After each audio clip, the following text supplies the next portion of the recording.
അണ്ണന്റെ ഇല്ലെന്ന് വാ പോവാടെ. স্কুল কলেজের গল্পে ব্যাকবেঞ্চার যেন এক মজার নাম, সবার চেনা, কারো আবার গোপন পরিচয়। যেমন চিরচেনা একটা দৃশ্য, তেমনই এক চিরাচরিত ধারণা। পেছনে বসা মানেই কম পড়ালেখা আর বেশি দুষ্টুমি। তবে এবার 2024 সালের এক মালায়ালাম সিনেমা ভেঙে দিয়েছে এই পুরনো গণ্ডি।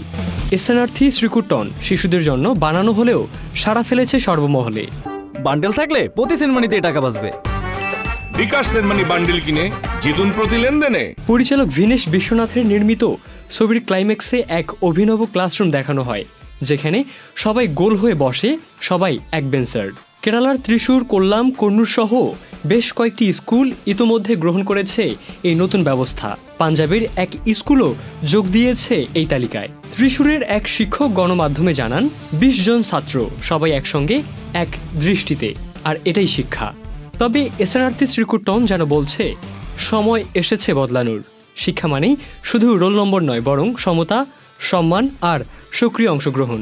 একটা সিনেমা বদলে দিচ্ছে ক্লাসরুমের ভেতরের দুনিয়া, আর আমরা বুঝতে শিখছি পেছনে বসলেই পিছিয়ে থাকা যায় না। ইবনে সাইদ, অঙ্কুর, চ্যানেল আই।